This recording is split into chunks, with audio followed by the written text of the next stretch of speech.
to go to President Museveni. And on behalf of the people of Uganda, I am challenging you to a free and fair election.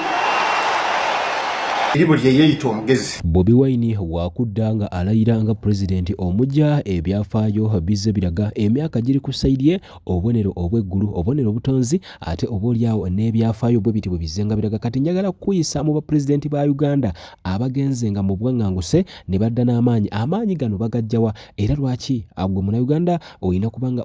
bujaguza nti Kyagulanyi Ssentamu wanaagambira mbu nzijja nkomawo mu Uganda ajja kujjanga akwata bukwasi Bible nga alayira okufuga eggwanga lino mu bbanga erigenda okuddako nkusaba nno sokolenge njagala otule owulize bwe biti bwe bizenga bitambula. Sir Edward Mutesa omwaka gwali gwa 1953 ono yagenda mu bwanganguse ono no ebiseera bye twali tukyalina abafuzi b'amatwale aba British ono no nga bamuwanganguse musajja mukulu n'asobola okubanga yagendayo bw'atyo yadda buzzi nga alayira akitegeeza nti bw'akomawo oluvannyuma lw'emyaka ebiri 1955 yabeerawo akabanga katini nnyo era olwagira ne bamulonda nga president wa Uganda mu biseera ebyo yali addako era bw'atyo yalayira mu 1963 era n'akulemberako ebbanga lye yakulembera ne tuva awo ne tugenda wabula awo wajjangawo ebyafaayo ebyenjawulo obubonero bwonna Bobi Wine obumuliko byonna bwe bati bano nabo bwe baafulumanga babanga babanoonya naye ng'ensonga ebanoonyesa teriiwo wabula ono we twogerera nga bwe kibadde ku saidi ne bano benkuletedde bonna baamala ne bafuga ebbanga lye baafuga liyinza oba lyali tono era lwaki ngenda kukubira erya Bobi Wine lyo ligenda kuba linene ne tuvaawo ne tugenda mu maaso twolekedde. Without the population of Uganda, there wasn't much we could have done. Naye mwe Abaganda mwansobera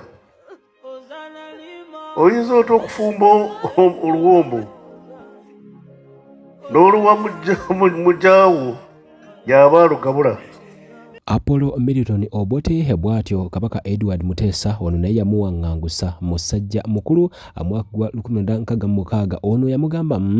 togenda kusobola era ono ne constitution bw'atyo yasobola kubanga agijjawo ekyenjawulo naye bamuwangangusha mu 1971 oluvannyuma kumpi lwa myaka 10 mirambira yakomawo ate ekisanja naddamu n'akikwatamu ono nno agenda e Singapore ku convention oba mu nteekateeka ez'enjawulo ez'obwa president Amini yamugambira nti owaayi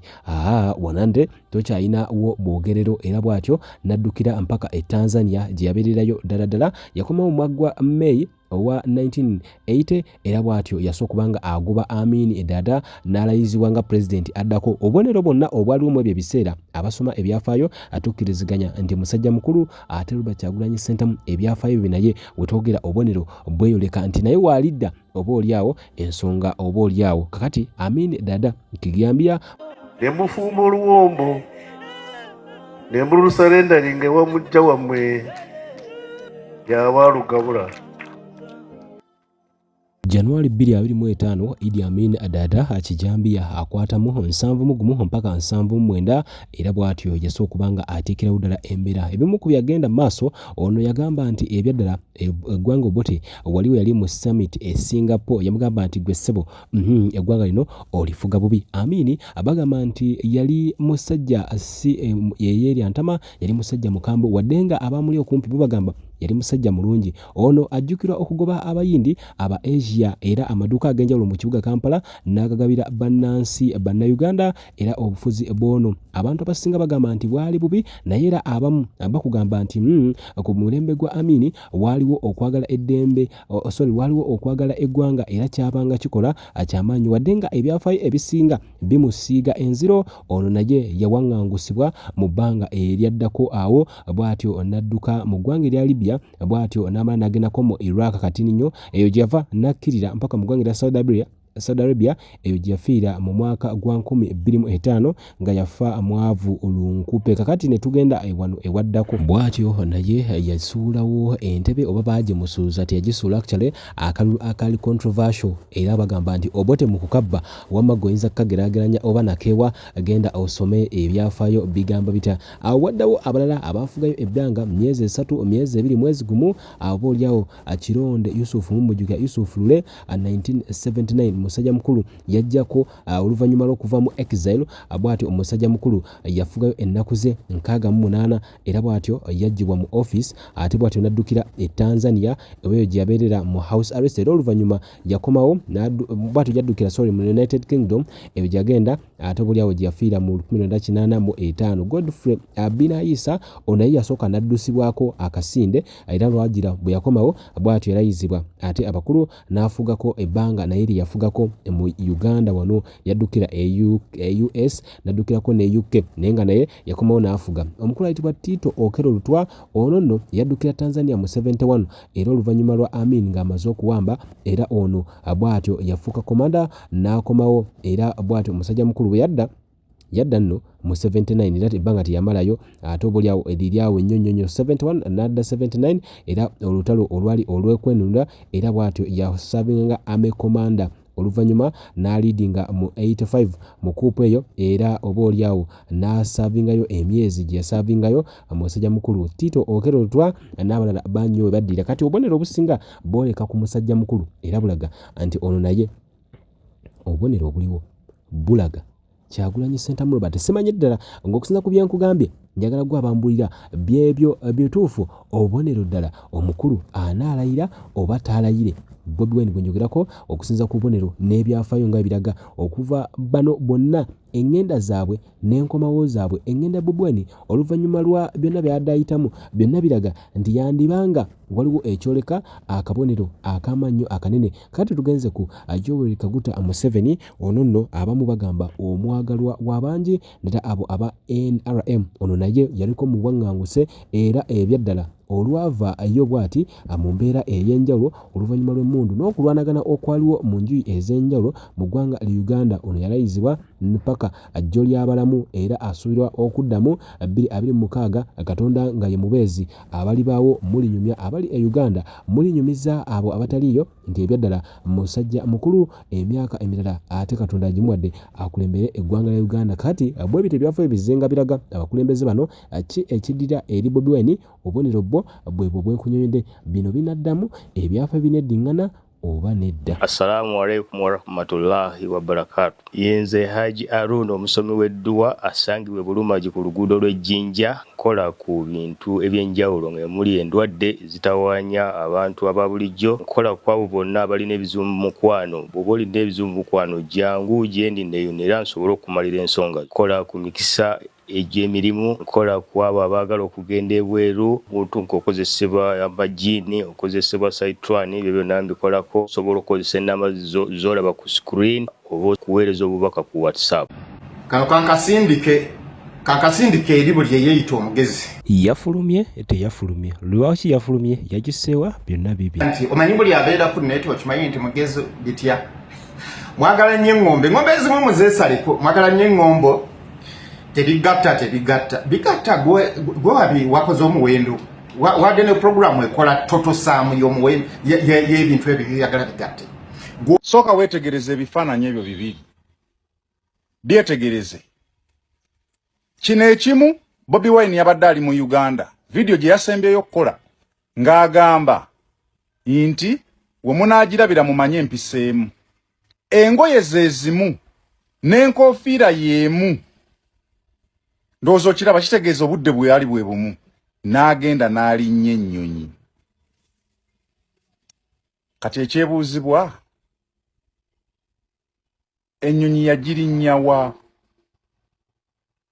era omuntu gwe banoonya ate alinnya atya ennyonyi ze sirinnyanga ku nnyonyi simanyi by'entebe naye sikiwa nti omuntu gavumenti ng'emunoonya nga Pulezidenti Museveni amunoonya nga bw'agamba ne General Mukenga amunoonya n'amagye nga gamunoonya ng'abadde mu kwekweka nga ffena amuliira ku nsiko mwana mwe abamanyi ebintu bya Robert Dobb style musoke mumbuulire ennyonyi yagirinnya atya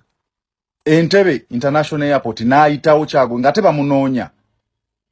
kubanga awali mu nnyonyi omulaba engoye ze zimu kitegeeza olwamala okukola vidiyo n'agenda n'alinnya ennyonyi yagirinnyeewa mwana tebigatta naye anyway otunuulidde lamp sum oba total sum omuwendo ogwo gusembayo final amount gwoyagala okugamba yakifunyata tebigatta soka webuuze ku architect yakikoze atya yesu oyina bitaano wabifunye otya eyo ngombe ye mu bantu bangi okimanyi nsobola okuwa numbers 0 paka ku 12 0 si number nenkuba number 1 paka ku 12 enamba ezo nga njagala onzigiremu totonga ozipairing nga buli wope number 2 emu paka 12 okola pair ya 2 katugeze emu neno nojjayo mukaaga nga buli pair gyokole kuwa total answer ya number 13 bora kitegeera kankutere wano ka illustration buli pair gyokola ngekuwa 13 naye bwobanga tokirabangako gwogenda gamba tekisoboka kankikulage nga buli pair gyokola ekuwa total ya 13 numbers 1 to 12 wenkikugamba nga tonna kirabako olaba tebikola ki tebisoboka ninga total ebeeremu byonna ng'ozipairinze 13 kikolebwa kitya kirina kuva mu nze main architecture akitetenkanyiza kuggwe kibeera kizibu kubanga sigwe wakiyiyiza naye nze akiyiyiza kiba kyangu awo wetufunire ngombe eri egamba gye batugamba nti obusajja bukirana Kyagulanyi mugezi n'okusinga kyemulowooza embeera ebadde evident ngali he's the most wanted man in Uganda as a terrorist kituufu ate worldwide Kyagulanyi abadde most wanted democratically era bona zibadde zeteekayo ebitiibwa certificates nga ziwanikibwa bwe kiri oba nedda kati mu mbeera eyo ng'abadde yeetagibwa nga terrorist border posts zonna bazigala kituufu obo badde tukiraba bayinza okuba tebazigadde physically naye ng'obukumi security ebadde tight specifically kukwata Kyagulanyi obo badde tobirabako okwaza kubadde kususe mu Uganda kakati ng'ogyeko okuba nti waliwo amagye agakuuma bakalabalaba wabaddewo n'abali special nga bali paid singa mumulabako bo bambala civilian singa mumulabako ku borderline mumutegeeze n'akasiimo weekali border posts zonna nga toyina airport gy'osobola kuyitako mu Uganda Kyagulanyi n'atakwatibwa kubanga serebu oba kitegeera kakati ntera okozesa akagambo nti buli awali ekisenge ekigumu kibeera ne weakness buli gwe woolaba ng'ekisenge ekigumu nga bakitenda kibeera ne weakness wabeerawo awantu awanafu wosobola okubotola gemazima era wasobola okuvaako ekisenge kino ofuna olwatika njagala nkubuuza osobola mu ndowoozayo okuteebereza nti Rwanda ebadde oba waliwo omuntu abadde asobola okukikiriza nti Kyagulanyi asobola okuyita e Rwanda ekyo tekiriyo nsobola okugamba nti Kyagulanyi yakubye security ne intelligence n'ayita webatamusuubira ye Rwanda kubanga obadde free gambye oyagala kuleeta njawukana mu mawanga olaba bakutte bakuumi ba Kyagulanyi just abakuumi bebajjako duties zaabwe nti kati ogwamwe guwedde nga tugenda kulonda babakutte oluvannyuma nti ate be babadde bamuyamba tolaba nga kyewuunyisa kati Rwanda yebadde loophole wewabadde akatuli woka Kyagulanyi wateekeddwa okuyita era teyayise wabula ekibuuzo kiri nti akikola atya ebyo ebimu ojja byerekera one kyetaagamu okuyiga kyetuyita connections focus yammwe mugijje ku ssente buli wofunanga omunene tonoonyanga connection okay ssente tuzeetaaga ne go beyond that nti mu bukaseera akazibu asobola okunyamba mu ABC so muto wange Kalibala obusajja bukira n'ekituufu naye gwe tandika okugatta doti nga oyagala ozigatta ofune toto naye nga ate toto sigwe wagifu olina kwebuuza abasajja bakikola batya abagezi mwebali era obusajja bukirana gwe njagala onkakase nti okakasa airport waliwo omuntu yenna mu Uganda ne mu Rwanda yabadde asuspectinga nti Kyagulanyi asobola okuyita ewa munywanye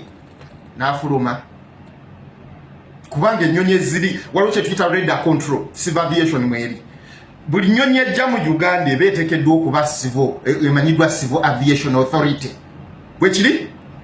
nsubira ebyo bimanyi ogambye tolinyangako ku nnyonyi naye zibeera monitored by the radar ne weebeera nga nnyonyi ya United Nations egenda at least Government esobola okumanya nti Kyagulanyi yagendera mu nnyonyi eyo. Kyokka ate Rwanda kyabadde kyangu nnyo. Kankomaawo tondeetera kunjigga. Olaba baakute basirikale. Oyagala kuleeta Museveni ate bagende bakwate aba airports ze Rwanda.